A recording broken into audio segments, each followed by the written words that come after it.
Alright, folks. It's 2009. That's always the all-nude review around here. New Year's Day. Fortunately, not all nude. I thought for a New Year's special treat, you'd like to see where Mr. F and I spend our evening time. and what it looks like. Mr. F by his giant garbage barrel. We're reenacting this for you because it's daytime, but you get the drift.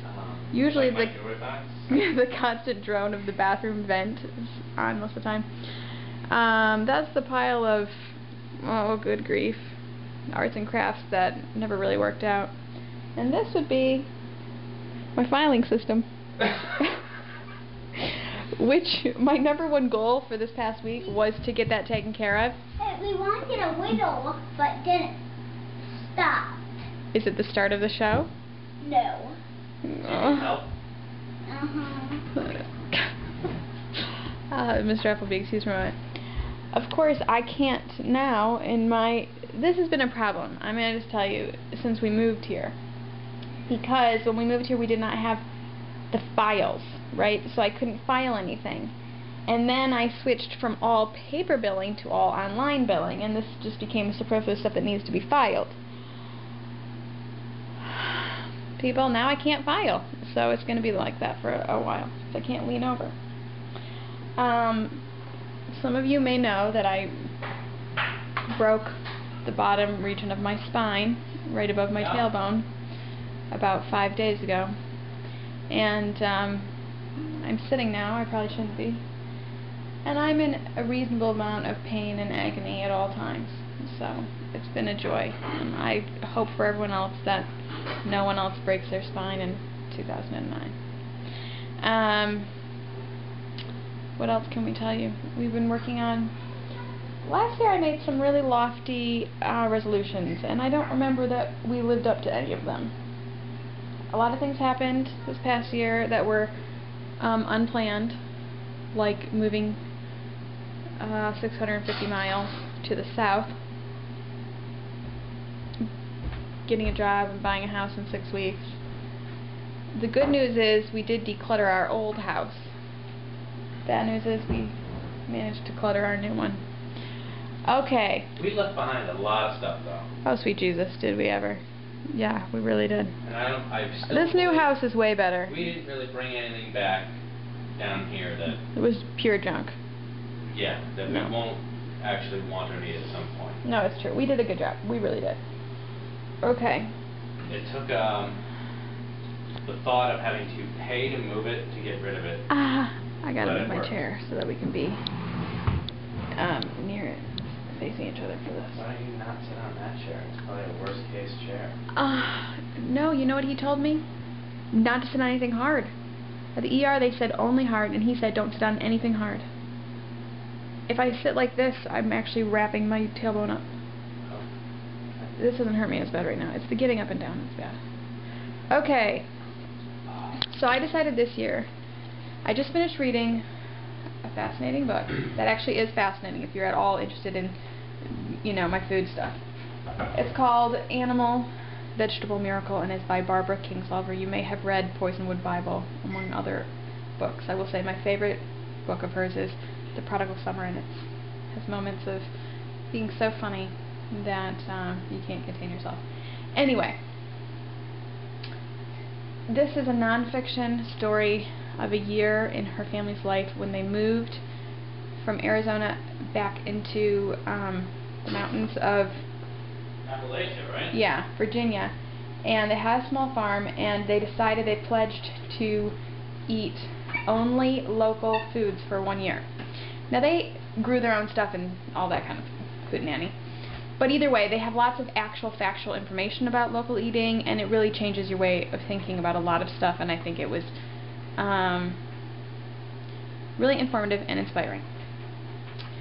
So, I've decided that we should each come up with something new we want to do in 2009. I'm trying to make more positive things instead of resolutions, you know what I'm saying? I'm not comfortable though, I need to come up with a different way of saying. And something we want to change. So my thing to change is that I'd like to make more local food make local food a bigger part of importance in our diet. Now, I'm not sacrificing organics for that, folks, so, you know. But here's the two things that we can do, supporting both the local food industry and our local neighborhood economy.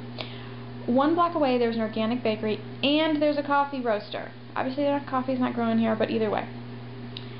And so I've decided to switch from buying store-bought bread to buying this bread and this coffee. Those are 2 of our major weekly expenses. The one issue with the bread is that it is, there's no preservatives in it, so it is crumbly, and Mr. F has food pansy issues, and he does not like to eat sandwiches on crumbly bread. What I want from you, before you speak... I'm not going to pretend I'm not yes. a somewhat picky eater. Long before I met you, I was labeled food pansy or an equivalent word. Exactly. Now, here's the deal. Yes, yeah. You've overcome some of your issues, but I will say this is one of your major issues is bread. Dude, it's one of your biggest weirdnesses, is the bread. And here's what annoys me. Look at the way that he's starting to change his face.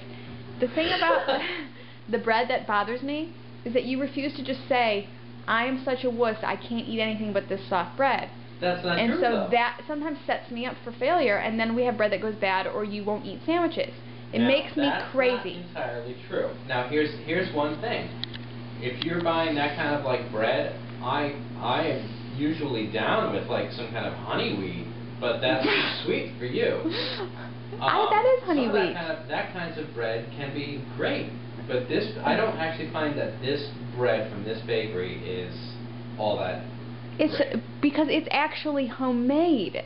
It's not like the bread at the store that we're buying now. That's made in a factory. That bread. I'm talking about other homemade bread or other kinds of. Here's the thing. Bread. What other kind of homemade bread have you had? Sandwich sliced whole wheat, 100% whole wheat homemade bread.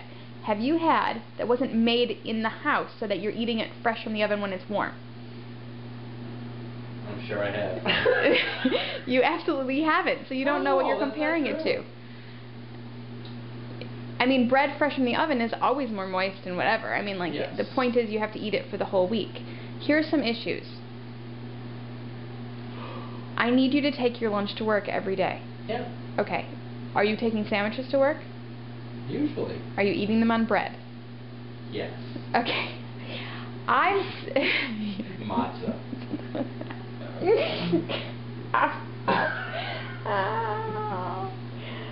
Oh God, hold on. Okay, my point is this. I'm willing to say that it's my goal to have the local food stuff. Mm-hmm. I would like that to be something that you would think is important and support it. Sure. Enough that you would eat it. Alright. Okay, folks, you heard it here. I'm going to document. I'm going to buy a loaf of bread and I'm going to see how much is left. I really think that bread's god-awful. I'll go with it. What I'm telling you is to suck it up for the greater good. Yeah. That's what I'm saying. And to model... That's hopefully enough for me. Ouch. And to model for the kids that you don't have to get everything exactly the way you like it, that you can appreciate the goodness of what it is. Sure. Oh, good grief. All right. No, okay, I'm hoping this is true. I'm honestly optimistic about it. Okay, what I don't want to have happen is to buy this expensive bread and then have it go bad. Then I'll be pissed. Yeah. Okay, so just so you know. And I don't want you to eat it up as late night toast as an effort to prove that you ate it. No, I mean, I need it to be useful bread. It goes with, you know, using the cold cuts or whatever else you get. Exactly. I need you to use it for what its purpose is. Alright? Okay. Oh my God, that ended up being 9 minutes long. Okay. Check.